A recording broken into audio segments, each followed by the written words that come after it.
To be a business globetrotter, or to be defined as a business globetrotter, you have to travel at least 2 to 3 times a month on an ongoing basis consistently.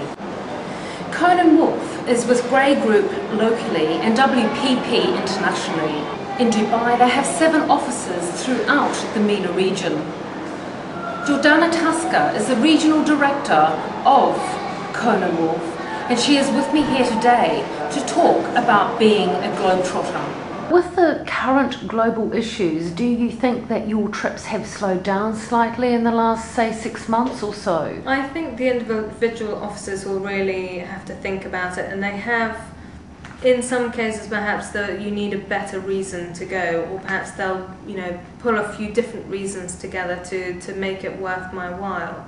I think actually the major changes, and it's also an attitude on behalf of the people travelling, is that they expect to fly perhaps economy over business class instead. I do fly more economy these days, probably as much because within the region obviously you're looking at short haul flights. I mean, Qatar is an hour, there's not even any point in actually eating on the flight. When they bring something out, and the first time I flew a flight from the UAE to Qatar, I was sat next to a gentleman who did the trip quite often, and they came out, it's business class, fabulous. They brought out a very nice meal, and I noticed he wasn't eating. I said, why are you not eating? He said, oh, you'll find out.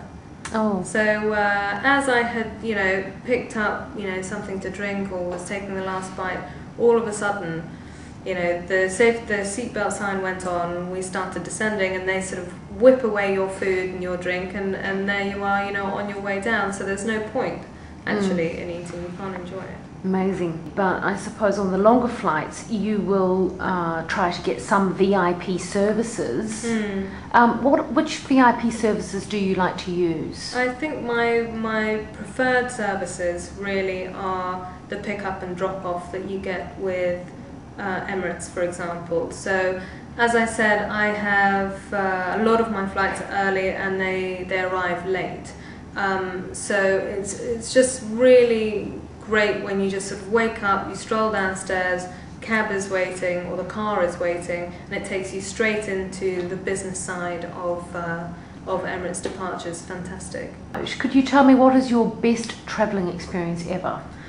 It was a few years ago, well, a number of years ago actually, and I flew BA first class, pyjamas and all. It was fantastic, flatbed, which was a real treat, particularly since I was flying from Saudi back to London when BA did that route, which is a night flight. So you get on the flight 1 in the morning, the first thing you want to do is go to sleep. Of course, the negative part is you don't get to enjoy any of the facilities, but fantastic flight, really fantastic. So tell me, what is your worst travelling experience ever? That was much less about the flight and more about the airport scenario. I was leaving Las Vegas, trying to get back to the UK at the time, and I had spent far too long pre-security, just mingling, didn't think that there was anything going on, looked at the queue, thought that it was very small, didn't realise that it also went probably around 3 different corners. I missed my flight. I then was waitlist for about 3 other flights after that, none of which I got. So my choice was to book myself, with a certain seat on a flight, perhaps 3 hours, 4 hours, if not 5 hours later. I can't even remember the time. Dreadful experience. But just sort of sat around in the lounge for hours until I could get on a flight to get out. So what would be your advice to an SMB globetrotter next time in that situation? I never ever linger before security. Just get through security and then take your time. On the packing side, which is a big problem for globetrotters, how do you recommend packing light? For me, and I would say that it applies to some men as well, it's about choosing the shoes first. So selecting the outfits to go with the shoes. If you have 3 days worth of outfits you need, and you just want 1 pair of shoes, because if you do it the other way around, you could double what's going in the suitcase by having 3 pairs of shoes instead of the 1. Excellent. Now, you mentioned earlier that you don't necessarily like to wear a suit, and I can understand that when travelling, but how do you get away with that when you go to your meetings? I think women are very lucky in that there's a lot of different options in terms of formal clothing that is not a suit. Suit was something that came out, if you can imagine, in New York in the 1980s when women were trying to be like men. I think it's much more acceptable these days to wear perhaps a tailored dress, or to wear, you know, one of these woolen sort of figure-hugging dresses with a nice necklace, nice pair of shoes. Equally smart, very feminine, very easy to pack. So that must make it a lot easier for you when you're packing. Absolutely. I mean, the creases, you know, you don't have to worry about the creases. I don't have to carry a suit bag. It's just a small little carry-on. Okay. Do you think you would get away with that in other markets, though? Absolutely. You could? I think sometimes, you know, within this market, when you know that people are going to be very particular about what you wear, then perhaps a suit is required. And I do have one in my wardrobe for just such occasions, but otherwise I will avoid them at most costs.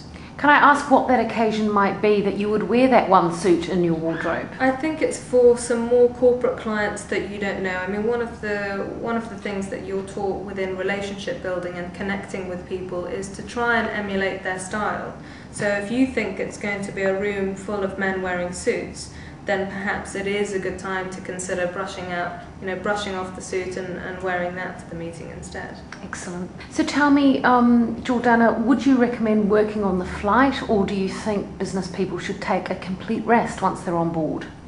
I think it really depends. I mean, if you have to work, then you have to work. But sometimes with all the different films that are available, it's actually quite hard to motivate yourself to work. I think the other thing to bear in mind is for those people that are travelling economy, it is quite difficult to work on the flight. You've pulled out the tray table, your laptop's on there, you can barely, in some cases, particularly, if the person in front of you's put their seat back, then you can't put your laptop screen upright.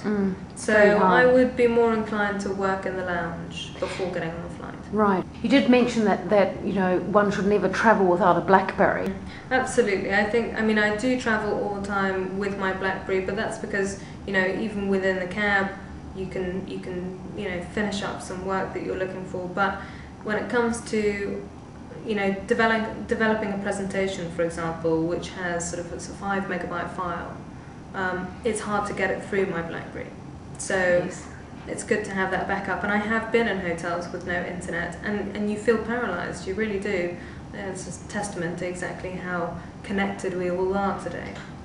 I think primarily, as I've mentioned, I take flights early or I take them late, and it's all about scheduling, because if you're an owner of a small or medium-sized business, the likelihood is you need to be contactable most of the time. So while people are in the office, you want to be accessible.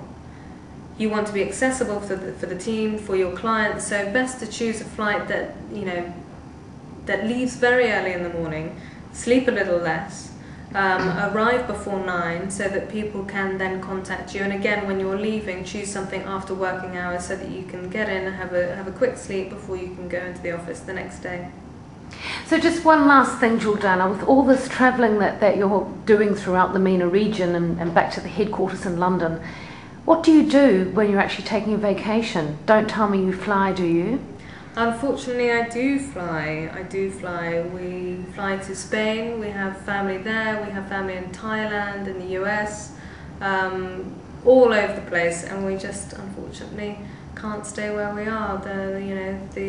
The hordes of people who want to see us, my husband and I, we have to do what they say, particularly for weddings.